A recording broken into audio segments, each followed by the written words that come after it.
Welcome to For the Young at Heart. On today's program, we're going to be focusing on assisted living, and I have three guests with me today. I have Heather Carroll, who is the Memory Support Neighborhood Program Director at Methuen Village. We have Linda Denault, who is a Community Relations Director at Chelmsford Crossing, and Michael Slaughter, who's the Director at Marguerite House, which is on the campus of Mary Immaculate in Lawrence. So without further delay, let's get started. Thank you so much for coming today. We have so many questions being asked about assisted living, and that's why you're here. You're the experts. And we're hoping to get some information out there to the audience at hand about just what is an assisted living. Now, you have three different settings here, so why don't you first introduce a little bit about your particular setting, because it sounds like, from what little I know, that there are similarities and differences. So, Heather, why don't you start? We're based in Methuen. We're the 9th building with senior living residences. They're a small Boston-based company which specializes in memory support neighborhoods, which is care for assisted living for Alzheimer's people. So that's what we specialize in. Okay, so you have 2 units there? We have a memory support neighborhood, and we do have a traditional. Okay, very good. Okay. Yeah. And how new is your setting? Brand new. Brand new. We're brandy new. Brand new. We opened our doors March 1st. Okay. And we've been rolling ever since. Okay, very good. Mike, what about Mary? What about your place? Marguerite's House is part of MI Residential Community, which is a private nonprofit 300-unit elderly disabled housing community located in Lawrence.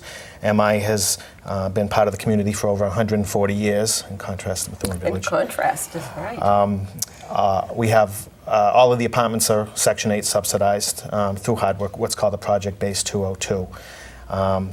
And the residents pay a small portion of their income each month for rent, and then a service fee as well to live there. And Marguerite's House is 106 units, located in one of the 3 MI residential community buildings. Okay, very good. And I didn't ask you how many beds you had. 91. 91. Total. Okay. What about you, Linda? What about Chelmsford Crossing? Chelmsford Crossings is part of the Benchmark Assisted Living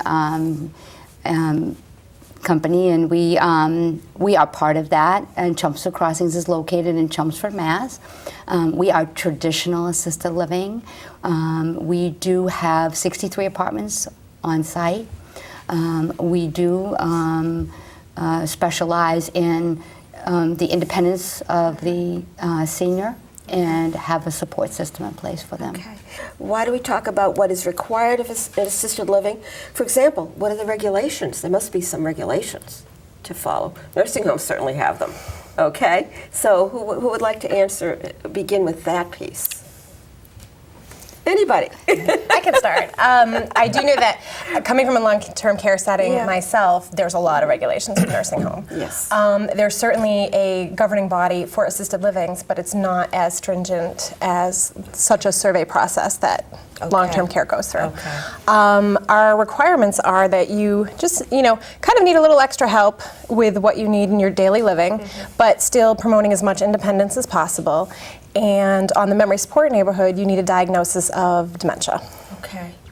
So someone is no longer safe to be at home, but they don't require maybe a nursing home. So this would be the midpoint. Okay? Right? Okay, across the board. Are there federal regulations as compared to state regulations? State regulations were governed by the Executive Office of Elder Affairs as opposed to a nursing facility that's governed by DPH, Right. Public Health. Okay. And the regulations vary from state to state as well, Vary so from it can be state confusing. to state. Okay. Give me an example of a day in the life of one of your residents at your facility.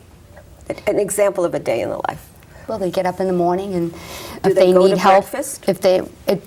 they can be very independent, or they may need help with their activities of daily living, such as bathing, dressing. They may need medication management, so we may have to go in and make sure they take their medications before they go to breakfast.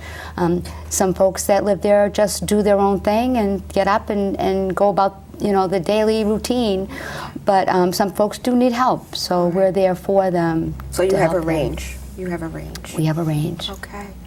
Okay. Do you have activities on site? Okay. But they're also free to come and go. Yes. It's very different from other It's places. a little different on the MSN too. Okay. We're a little bit more structured Okay. in our sort of day starts, and similar with what Linda was saying. We get everybody up, but it's more of a gradual get up. We sort of everybody's still in the neighborhood. It's a country breakfast that everybody sort of comes to the table. My staff eats with our residents, so it's a more comfortable setting for Yes. them because nobody would stand and look at you eating in your kitchen. That's right. That's right. We still want to promote as much independence as possible, so we do, daily living type things with cleaning up and things Mm-hmm. like that. And then we have a structured activities program that runs from 8 in the morning till 8 at night. But the staff eat with the Yes, residents. they do. Neighborhood. Yep. That is, now, is that across the board in other facilities as far as you know? Is that specific to the Alzheimer's, the dementia I neighborhood, find that, you think? lingering in our traditional area where Right. the dining services are, you'll always see my executive director or somebody, Okay. enjoying a meal with our residents, seeing Very how they're good. doing. But every meal, every day, my staff eats with my residents. Okay. On the same silverware, same cutlery, everything. They partake in the meal with them. So All right, then. encourages healthy eating. It does encourage healthy eating. And socialization. Strongly. Strongly. What about a day in the life of, maybe there's no such thing as a typical, but a day in the life. Similar as Linda said, Yeah. the resident would get up in the morning and we have a certified nursing assistant would come in and assist them with whatever their service plan would indicate. That could be assistance with a shower, a sponge bath, personal care, grooming. We assist people with medication. We do weekly laundry, housekeeping, care management by our wellness team of nurses, social workers. We have a resident service coordinator. They may choose to come down for breakfast or not. They also may choose to come down for a structured activity in the morning. We have lunch and then another structured activity in the afternoon. Some just like to hang out with their friends. We have a lot of common space. We have a little Main Street complex that has a little Victorian parlor and an atrium cafe where we have a house, the hair salon and our country store. So they like to come, some just want to be informal about their day and spend time with their friends. So the structure is flexible. It's really flexible. There is a lot of flexibility there. If they want to hang out with their friends versus an activity that's been scheduled. Okay. Assisted living is all about choice. Choice. It's all about choice. And it's resident driven too. resident-driven. They have an input on what they would like to do and what they would like to see occur in our facility. Do you have the equivalent of a resident council in an Yes. assisted living? Yes. Okay. Okay. What about, how would someone apply? What is the application process for an assisted living? Generally, they make that call, and Is it the senior making the call or a family member? And then how do it they? depends. Sometimes it's both. Sometimes a senior will call. Sometimes it will be their family. It's very personal because our motto is that Benchmark makes it personal, so we want to find out everything about that person that's coming into assisted living so we can tailor their care and their daily program to them. We make it personal, and that way their program is different from everyone else. We want to make sure we find out what they like, what they like to do, what activities they like, what kinds of food they like. If we don't have it, we'll find a way to get it. It's all about making that resident feel very comfortable in our surroundings, because after all, they are transitioning from their own home. So we want to make it feel like they're just becoming just part of a bigger family. Okay. Okay. Same difference. Basically the same. Absolutely. Yeah. Even the structure of the units are very home-like environment. It's a very nurturing environment. So when they make that call, it's easy to have them come in and come have lunch with us and come see what's going on inside the unit. So there's a lot of stigma attached to any sort of placement, and it's good that the families are much more educated these days, that they can go online and they can look at certain places, and they have the ability to tour, and it's a good thing, and they can bring their loved one with them. Okay. I'm hoping they do bring the loved one with them because they're the ones who are going to be living there. Absolutely. You know, but in terms of the elders coming in, is there a period of an adjustment that families need to be aware of anyway? And how do you help someone adjust to this new setting?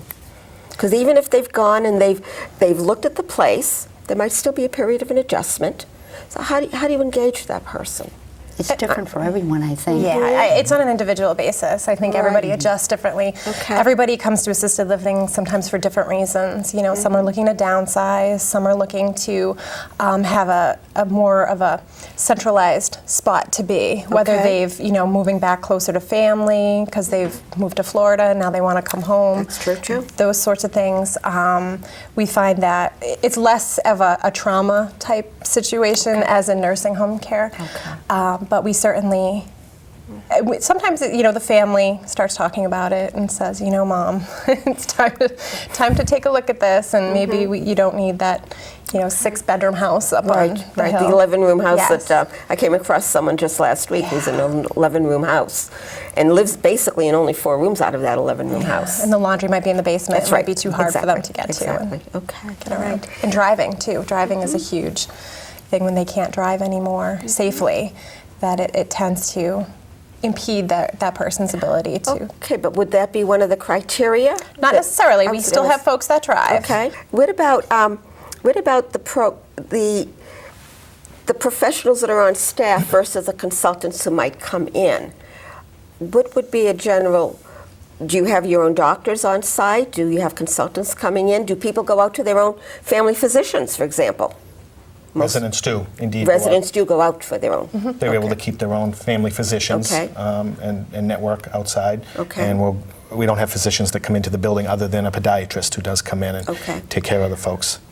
We do have services. Actually, we have a doctor from one of the local provider groups that does come in and make house calls. calls. She does take on new patients. Sometimes folks transition from out of the area. They don't have a doctor. They want Okay. some kind of referral or help to get doctors. We do have a podiatrist. We do have a dentist that comes on site, does full dental service. Now, in some of the communities, they have very active programs through the public libraries. I think Methuen has an active Evans, program, Evans. and I think Yes. Chelmsford does too. I'm not too Absolutely. familiar with Lawrence right now, but these programs, your residents can actually go out to those programs too. It's not necessarily that you have to provide their entertainment. They can go out to whatever is available in the community. Absolutely. Okay, they have that freedom. So you have bus service or van service? Fan service. Van service. We actually have our own transportation company, MI Transportation, that provides medical and social transportation. Okay, all right. So, Besides scheduled transportation to activities, we also have a day when our residents can sign up to go wherever they like to go. oh gosh, okay. So they feel like they can, tailor their program, their activities by, coming up with some ideas of where they'd like to go. All right. Might be to the movies with a friend that they've made in the community. Okay. In terms of emergencies, how would emergencies be handled in an assisted living? Very calmly. Very calm. We have to 10. Yes, we have a security system that runs throughout the building. It's a pendant system which alerts our staff to any issue the resident might be having and where the location of the resident in the building. We also have the cameras that are throughout the property and throughout the inside of the building, so we can access that. I mean, I can access that from home, from my iPhone. It's really great. It's a really interesting thing. So I can keep an eye on everything that's going on. This and modern technology. it's really neat. So Okay. I can always, I'll call and I'll say, I can see you. I can see you guys are all out walking. So it's good. It's a good thing to have. It makes the families feel safer. And What about at your facilities? How emergencies? We have a radio-based System. emergency response system with a 24-hour emergency response in the buildings, both for independent and assisted living. Okay. Okay. Okay.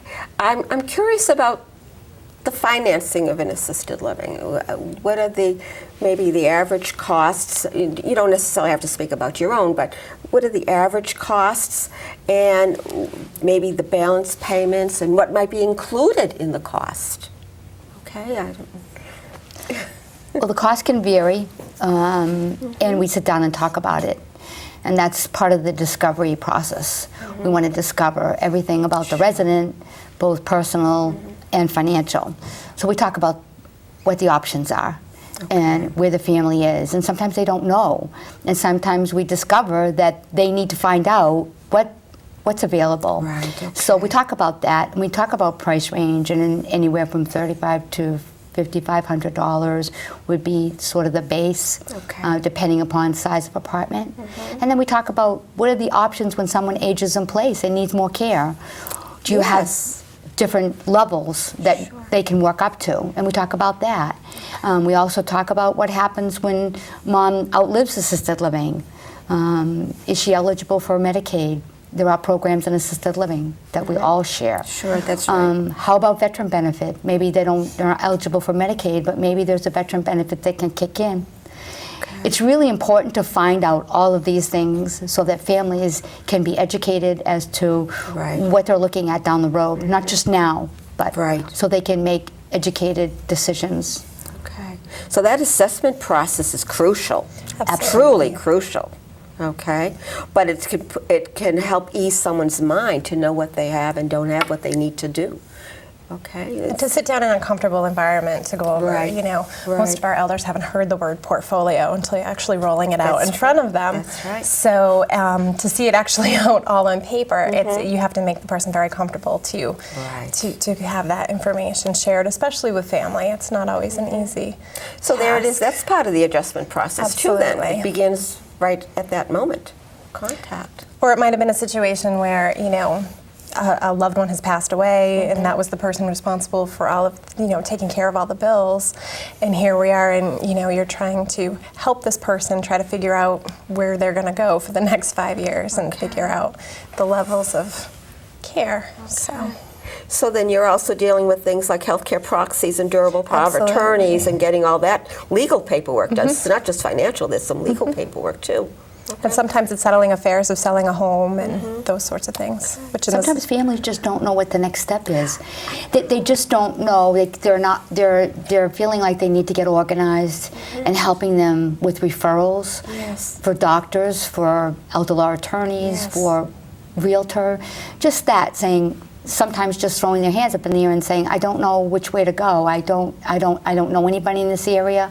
My parents come from this area, but I don't know anybody. So it's up to us to be the people that can give them the resources, and that's important. That's really important. It takes some of these difficult things off their plate. Is there like a crunch? We talked earlier about the storm this winter, how bad it was, and that gave some people the idea, should I be living alone anymore? Is it time to make a change? Is that usually what happens? There's like a crunch time that someone said, maybe it's time now to think about a change in the living situation? Or do people maybe think it through a little bit over a year or so and begin that conversation, hopefully, maybe a year or two before that crunch happens? And I don't know, in my language I would call it a crunch. I don't know what you guys call it, but something happens, there's an emergency, something, and then a decision's got to be made. And then when you make a decision in those circumstances, it's usually too quick. Some people don't know how to, you can't think that fast for the multiple decisions that need to be made. It's overwhelming. It can be At times, overwhelming. yeah. It can be It overwhelming. can be both situations. You Yeah. have people that we've been working with for a number of months, sort of cultivating that seed, and we have other people who Right. end up with a crisis in their life and they really don't have a lot of choice in the matter. And we try to help them navigate through both situations and assist them. Now, your situation is a little bit different from Heather and Linda because you have a continuum. Yes. You have apartments, independent housing, so some people would come from that independent housing that you have there, but others would come from the community or other locations, right? Absolutely, we Okay. have both. We Okay. have a lot of elders aging in place in independent housing Okay. that will move over to assisted living, and likewise assisted living onto our skilled nursing and rehab facility that we have on the campus, 250-bed skilled nursing facility. We also have an on-site adult day health center, so it was definitely a continuum. Suppose someone is too, well, I think you've already answered this. Someone might just not be feeling themselves that day, and they just don't want to go to the dining room. They just want to eat in their room. Would that be a possibility? Sure. I mean, it's not enforced socialization. It's truly independent and free There's no choice. forced fun. No forced fun. Okay. It's more like those relaxed cruises you take these days. suppose someone wanted to visit your facility. What would they do? Would they call you up? Would they call So up? you could drop by. They can drop by We're open 24/7. 24/7. Okay. And they would drop by and they would have a tour. Absolutely. And you mentioned lunch. Yep, you can come and have lunch in our restaurant. Our we talking chef free is lunch? amazing. Free lunch here? Absolutely. Free lunch? Absolutely. Okay. Absolutely. Okay. That's a huge barometer when trying to figure out where you want to go Okay. is food Okay. and the quality of the food and the dining All right. at the building. yeah. So they would come, they would visit, they would have a tour, they would see apartments, and the range in apartments would be what? Are they 1 or 2 room? Are they studios? Or is there a wide range in that also, as we've been seeing so far? There is. I mean, for us, we are not cookie cutter, so our design allows for, we have studio in 1 bedroom on the traditional side, and it allows to have sort of unique different types of rooms so that nobody's is the same, but it certainly is consistent. Okay. Yeah. We have all quite spacious 1-bedroom apartments with private bath and full kitchens. And I think, as I had indicated earlier, our rents are subsidized by HUD through Section 8, so the costs tend to be probably about half of what market rate assisted living is because of the subsidies. We weren't purposely built as an assisted living. We layered assisted living on top of subsidized housing. So Oh, I we're a see. completely different model. Okay. In terms of your interest areas, how did you end up working in an assisted living versus anything else that you were doing in the social services or in healthcare before?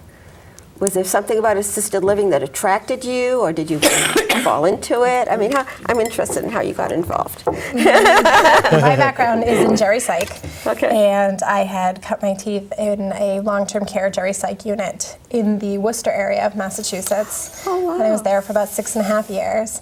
And then I had, a deficiency-free building and had risen to the top, and I needed a new challenge. So I got involved with Alzheimer's care and was the director of a long-term care 38-bed social model.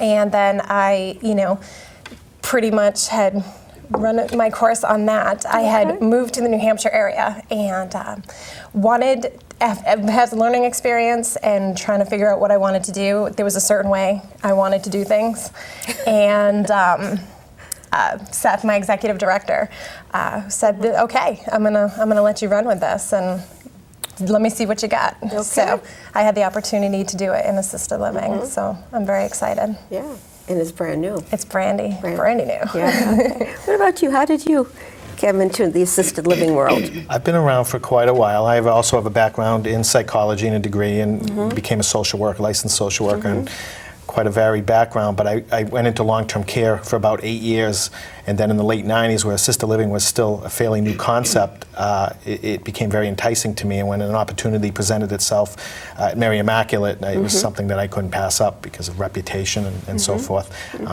And I've been there over 10 years, and I love it. Okay, you love it. I do. Okay, I can tell from both of you. Yeah, you love it. And Linda. I'm sort of a business financial background, and came into assisted living just because I wanted to try something different. And it's been great ever since. Going into almost 10 years, 10 years. in assisted living. And it's very fulfilling. It's rewarding every day. It's a pleasure to be in assisted living because you get your reward every day. So people, you get to do things for people every day. It's not like working in a cubicle and you never really see, the fruits of your labor. Right, right. So you see it every day. All of you see it every day. Absolutely. I always say I leave my house and I go to my other home. Okay. On my unit, yeah. Do you get the sense sometime that it's almost like family, a second family? Absolutely. Yes. Because you get so involved Absolutely. with them, right? Yes. Very much so. You're actually an so. extension of their family. Yes. Right. They have their family, but they have you also when their family's not there. I know it's a cliche, but honestly, it doesn't feel like a job coming into work. That makes it special. That's a testimony to where you are and where you are in your own lives. Absolutely. That you have found your niche. It's a niche for you, okay? And what more can someone ask for when you have found your niche? It's like a match. It's a matchup. Yep. Yeah, okay. And we're going to be running out of time soon, believe it or not. So what I'm hoping for is from each of you, 3 things that you would like our audience to know about assisted living that you think is very important, that each of you think is very important for them to know about an assisted living, and let's leave it at that for now. Excuse me. I feel that my top 3 things for folks when they come in, I'm dealing with the dementia population, and a lot of times people say to me, "What do you do for a living?" And I say, "I work in Alzheimer's patients," and they say, "Oh, that's so sad." And I would really like people to kind of drop that stigma of it being sad, that there is dementia care in assisted living, that your life doesn't stop when you either get that diagnosis or you move in. And I joke that I'm Julie on the geriatric love boat. We have a great time every day. We rock and roll. We are out in the community.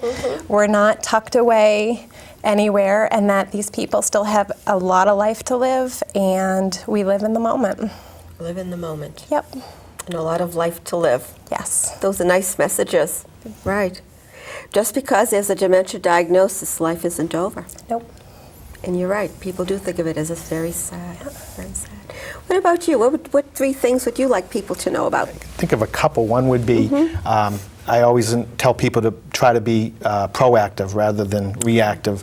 You really don't want to wait till a crisis, medical, otherwise hits you to feel that you need to make that move Right. and have it happen within a day. There's a process there. There's an adjustment there. And you really plant that seed and water it every day and let it grow, and do your homework. Go into the residence, talk to the staff, talk to the other residents that live there, and get a feel for the community, for the friendliness, for the warmth. What about you? I agree Linda? with Mike. I think that too often people wait too long to look at assisted living as an option. I think that, and I tell people, family, this every day. I say, please bring your mom or dad into an assisted living environment when they can enjoy all the benefits of assisted living, when they can take part in all the activities, when they can make new friends and do a lot of the independent activities that we have. And it's have so a life. important. And have a life It's there. so important not to wait till somebody is at the end of that stage, the assisted living stage. The window of opportunity closes very quickly. That's a good phrase, too. All of you have had these wonderful phrases, a window of opportunity. Don't wait for the crisis. It's not the end. Okay. I want to thank you so much for coming today and sharing your knowledge and your interest and your sense of humor. And I want to thank you for watching. I hope this has been enlightening to you about assisted living as one of the housing options. We will have a list of resources at the end of the program. And certainly call Duval if you have questions, and these people are available also for you to call or stop by and visit. You've heard the welcome. Take care now. Bye.